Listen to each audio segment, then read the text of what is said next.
नमस्कार, कैपिटल दर्पण न्यूज देख रहे हैं आप और मैं हूं आपके साथ गुंजन। रुक करते हैं आज की बड़ी खबरों पर। भोपाल की साइबर क्राइम पुलिस ने चीनी मॉड्यूल टास्क फ्रॉड का उपयोग कर 90 लाख रुपए की धोखाधड़ी करने वाले 2 आरोपियों को इंदौर से गिरफ्तार किया है। गिरफ्त में आई प्रदेश की ये पहली गैंग है जो सीधे चीनी ग्रुप से संपर्क कर फ्रॉड करती है।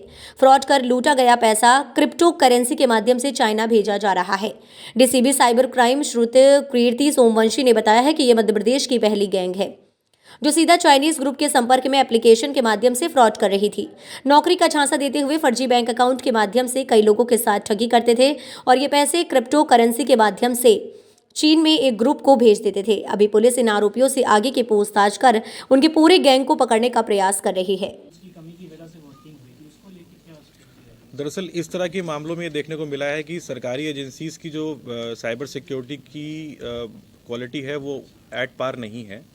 जो हैकर्स हैं उनके पास बेहतर टेक्नोलॉजी है और वो देश के विभिन्न हिस्सों से और इवन कुछ देश के बाहर के भी अन्य देशों से इस तरह के अटैक करते हैं।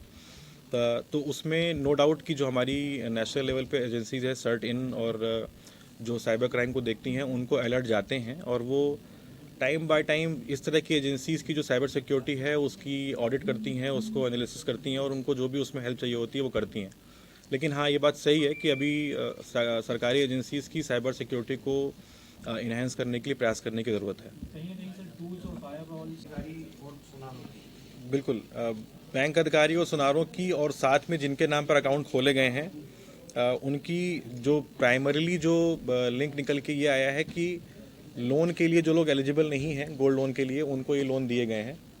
सेकेंडली, बहुत सारे अकाउंट्स में गोल्ड ही नहीं मिलता है, तो इसका मतलब ये है कि उसके बदले कोई क्विड प्रो को यानी कि उसके बदले कुछ पैसा लेने की या मेलिफिसेंस करने की सूचना प्राप्त हुई है। उस पर हम लोग इन्वेस्टिगेट कर रहे हैं। जिन आरोपियों को पकड़ा है उनसे हम लोग पूछताछ कर रहे हैं, उनके बैंक स्टेटमेंट्स की और बाकी जो उनके ऊपर शिकायत हुई हैं बैंक्स की, उनके अधिकारियों की स्टेटमेंट्स की बातचीत चल रही है।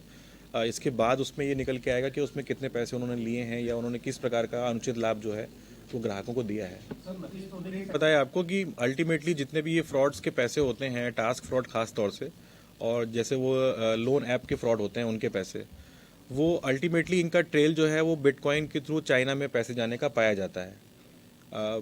जो अकाउंट खोलने वाला व्यक्ति होता है और अकाउंट को यूज़ करने वाला व्यक्ति होता है उनकी कुछ कमीशन सेट होती है। उस कमीशन को निकाल के बाकी सारा पैसा जो है वो देश के विभिन्न खातों में मूव करा के, ताकि उनको ट्रेस करना मुश्किल हो एजेंसीज़ के लिए, और अगले 2-3 दिनों में उसको मूव करा के क्रिप्टो के माध्यम से चाइना भेज दिया जाता है। आमतौर पे यही मॉडस ऑपरेंडी पाई जाती है। इस केस में भी यही पाई गई है। सर, बैंक अकाउंट कहां से प्राप्त करते हैं, क्योंकि अधिकतर केस। आज की खबर में इतना ही। बने रहिए हमारे साथ कैपिटल दर्पण न्यूज पर। नमस्कार।